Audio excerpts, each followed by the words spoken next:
Good morning, sir, and good morning, everyone. I hope all of you are doing fine. The industry that we've chosen for our group project is the Indian telecom industry. Now, looking at the history of the Indian telecom industry at a glance, initially communication channels were provided by the government of India in the form of telephones, telegraphs, etc. In 1994, the National Telecom Policy was formulated, which allowed foreign and domestic investments in Indian markets for the telecom sector. In 1999, the Telecom Policy, or NTP 99, was formulated, which strived to create an environment which would enable the continued attraction of investment in the telecom sector and would enhance technological infrastructure. Then came the concept of UASL, or Unified Access Service Licensing, in which firms were given access to provide wireline or wireless services to customers in a particular service area. This helped our population in a lot many ways and is something we are using even now, given that the pandemic has forced all of us to work from home. Then came G, which revolutionized the telecom sector in a completely different way. Looking at the personal analysis of the industry, we can see that the FAA had the main role in the sector till 2019, after which it saw a downfall. The NDCP, or National Digital Communication Policy, has been introduced in 2018, and it will see an increase in GDP by the end of 2022. Internet needs to be categorized under a basic need now. GST can also be a reason for increasing the prices per plan that we saw recently with Airtel and Jio, but we could observe substantial growth in the sector over the years. And as for the social aspect, internet being an easily accessible tool for the people can be used as an advantage in terms of education and development. My teammate Shivangi will continue from the next slide. Shivangi, over to you. Thank you, Kaustav. I'll now be talking about the other factors, starting with technological analysis. So, the telecom sector is a high capital intensive industry, and because of technology is unknown, licensed operators and equipment makers are under very much pressure. As soon as technology changes, a company's revenue declines, so the telecom industry needs to constantly upgrade to meet technological advances. In addition, the Indian government has taken various initiatives to promote technology growth in the country, such as Make in India, smart city projects, and so on. Now, I'll be talking about the environmental analysis. So, the way businesses respond to environmental demands is critical to the long term viability. Climate change and global warming can have an impact on how the telecommunication products reach their clients. For example, taking green economy measures in the telecom sector, such as using biofuel, fuel cells, and photovoltaic panels to meet energy demands, will cut greenhouse gas emissions and operational costs, ultimately benefiting the customers. Last but not the least, the legal analysis. All the companies are governed by Indian legislation that governs the telecom sector, and as a result, they must follow the rules that technology companies follow in the country.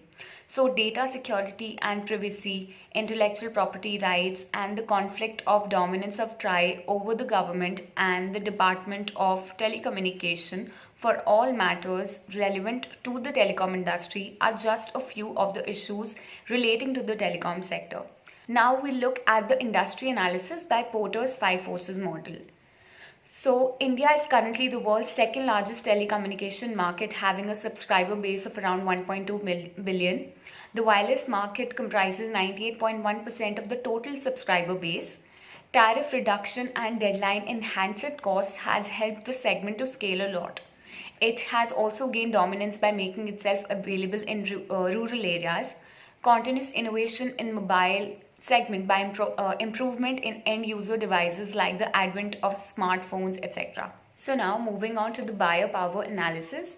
As we see, there are two major categories of buyers, individual and the enterprise customers. The individual buyers don't have any competition among themselves, but enterprise customers like IT or banks do have.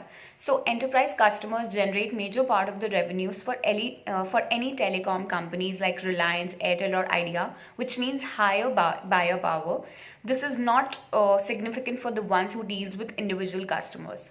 Now talking about the size and concentration of buyers, at the end of October 2021, as it's mentioned, India's total number of telephone users had risen to almost 118.96 crores, a gain of 0.04% month over month. Because of the large scale of the companies and the low concentration of individual customers, purchasing power is weakened. Now my teammate Harsh will take over. Talking about supplier power analysis, so there are multiple types of suppliers in the market. First are the mobile tower companies, second are the SIM card companies, and the mobile headset companies. Thus, price war among various suppliers leads to lower supply bargaining power in the hands. Thus, talking about the mobile tower companies, as there are multiple suppliers in the market, thus that leads to less bargaining power in the hands of the suppliers. Talking about the SIM card companies, they are mostly produced in India, but operators usually contract and procure from various suppliers to avoid delays, thus giving less bargaining power in the hands of suppliers. Now, talking about the mobile headsets companies, delivery contracts between various companies gives moderate bargaining power in the hands of suppliers. Thus, in overall, there is very low bargaining power in the hands of the suppliers.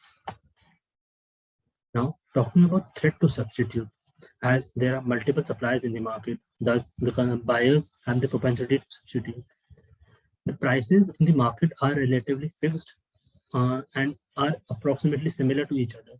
Thus, buyers had an upper hand over suppliers.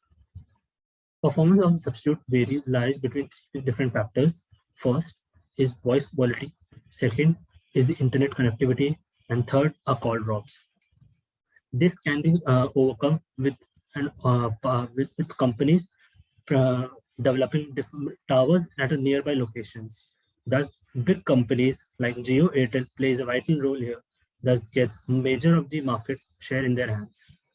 So, in overall, threat to substitute lies very high in the market. Now, talking about threat of entry. In overall threat of entry, it's really low, as there are different barriers for a new company to enter in the market. First, one is government and legal barriers. They, the companies should have proper permissions from the government, and every legal step has to be covered before entering to the market. And it also requires high amount of capital to enter the market, which is really difficult. And second, the third is access to optical fiber networks. It is fairly difficult and cost ineffective for a new entrant to lay down optical fiber connecting remote places as well. So thus, talking about the overall threat of entry, it's really low for a new company to enter the market. Now, I would like Rupan to continue this presentation. Now, coming down to the SWOT analysis of telecom industry. Cutting-edge fiber optics technology, high performance, great customer service, and sales are just a few attributes that help a telecommunications firm expand its resource capability. Now, weaknesses that might put a firm at a disadvantage in the marketplace can be corroded cable lines, poor service, and low sales. For example, customers might migrate to a competitor if corroded lines are restored and sluggish service continues. Outside occurrences that a corporation can employ to bolster its existing capabilities are referred to as opportunities. Some of them for a telecom firm are reduced competition, new technology, etc.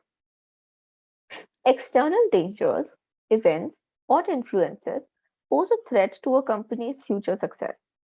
A sluggish economy, rising competition, and increased government regulations can prove to be a threat for a telecom industry. Now, coming to the key success factors of telecom firms, it helps a firm to achieve its mission. The telecom industry has seen tremendous advancements in the last few years and is continuously evolving. On analysis, key indicators of success for telecom firms can be average return per user. It defines the total revenue per subscriber. Another parameter is the subscriber acquisition cost, which is the cost incurred by the telecom firm per subscriber. Next, churn rate, that is the rate of attrition of subscribers, is an important parameter that defines success of a firm.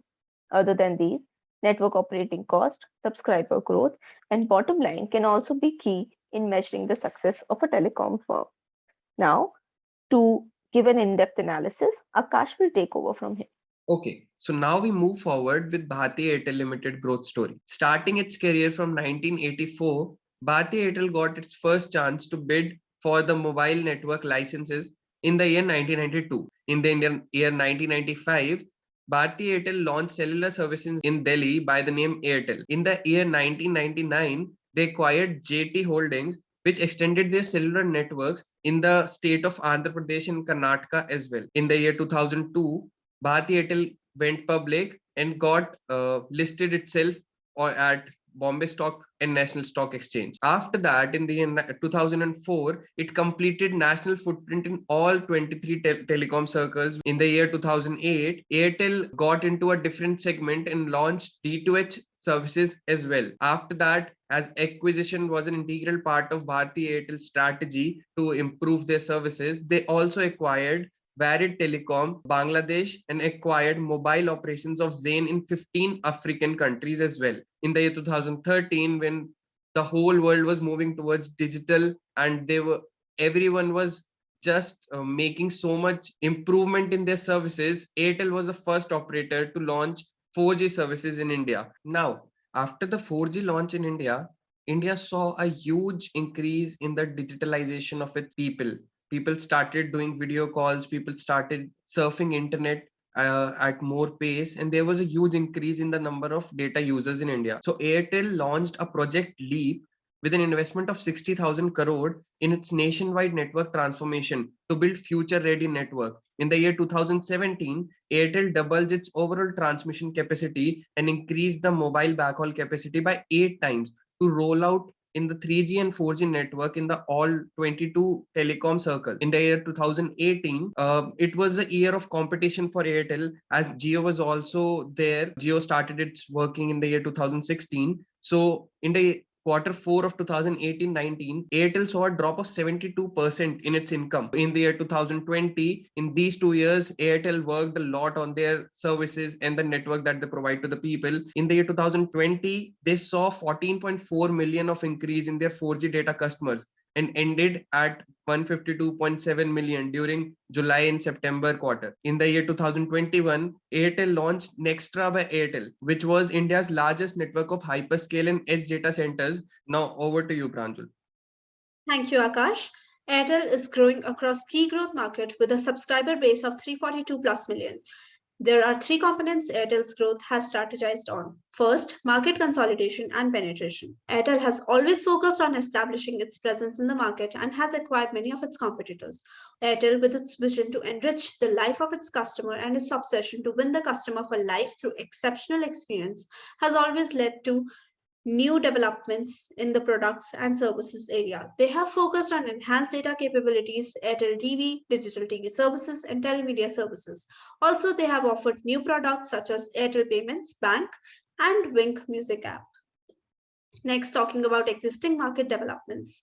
India is currently the second largest telecommunication market and has the second highest number of internet users in the world. And thus, the market base is pretty high. And in that also, Airtel has laid emphasis not only on the urban areas, but they have been providing services with digital access in the rural areas as well. They're also providing B2B services to existing marketing players. Now talking about Jio's growth strategy post 4G launch. In 2010, Mukesh Ambani's Reliance Limited started working in establishing a base for high-speed optical fiber 4G network, which is much more capable than 4G. For the same, Mukesh Ambani bought 95% stake in Infotel Broadband. The company was named Reliance Jio Infocom Limited, popularly known as Jio today. Jio took birth with a very small entity Rancor network, which today has 426.60 million subscribers. This growth started in 2016 when Reliance entered 4G market with Jio through disruptive entry strategy that was data-centric, provided unlimited data, free voice call, free SIM cards, cheap tariff, and increased ARPU. This was the major reason that led to increased subscriber base in Jio. In 2018, Jio grew more by also adopting app-based content like Airtel. In 2020, Facebook, Google, Qualcomm, etc. have invested around 1,52,056 crores in Jio. Then, in 2021, in line with its competitor, Jio announced a hike of 21% in its tariff. Overall, Jio, with its data-centric approach, has made its presence felt in the entire telecom industry. Now, I would like to hand over to Naman for further presentation. Thank you, Pranjal. In this section, we will discuss the growth strategy that was followed by Jio. The model they followed was AARRR. This stands for Acquisition, Activation, Retention, Referral, and Revenue. The first is user acquisition. At first, Jio provided customers with free services coupled with variety of services, including on-demand streaming of movies, television, shows, and music. Potential customers and demographics looking for cheaper solutions were enticed to switch to Jio because of these offerings. The next is simple activation. Most consumers activate their SIM cards by simply walking to their local KYC center. The next step was to increase client retention, which they accomplished by introducing Prime membership. Then there was referral marketing. Unlike its competitors, Jio did not spend a lot of money on advertising and instead relied on word of mouth and referral marketing. Finally, they incorporated superior technology, which includes word creation.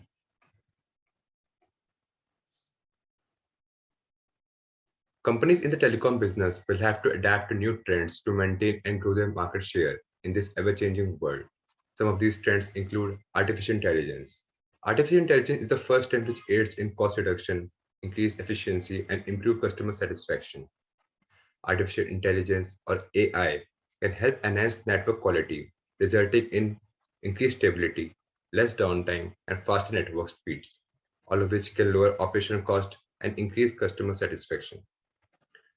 Artificial intelligence can assist in tailoring the client experience. In addition, replacing AI with labor in customer service centers can improve efficiency. Finally, implementing AI in telecom companies result in more efficient operation with fewer labor costs, resulting in higher revenues.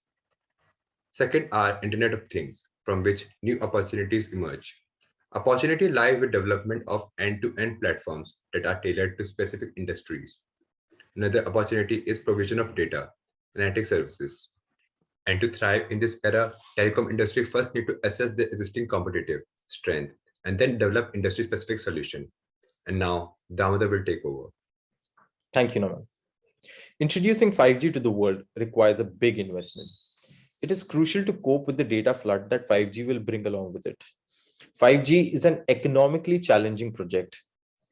Fixed wireless access is a technology that allows broadband suppliers to provide ultra high-speed internet to its consumers. This is again a technology that requires very high levels of investment. 5G provides low latency, however, at lightning fast speed. The rate of return is still uncertain on what the 5G technology beholds. The eSIM threatens telecom companies' relationship with end consumers.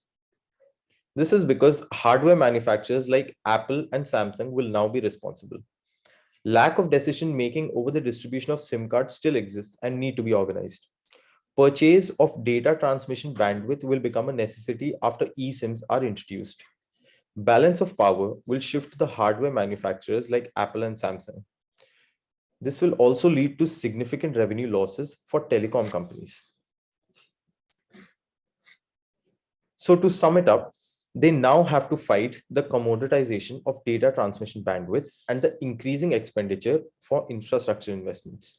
They will have to deal with a multitude of new emerging technologies, exploring new business cases that eventually will have to translate into new revenue streams. To thrive in the future, they will have to capitalize on their existing expertise and experience, their large customer base, and strong brand name. Furthermore, telcos will need to offer additional digital services to retain their relationship with end consumers while undergoing necessary weight loss programs to become more agile. Otherwise, their place in this evolving ecosystem will be along the periphery rather than in the center, thus becoming simple providers of a cheap and replaceable commodity. Thank you.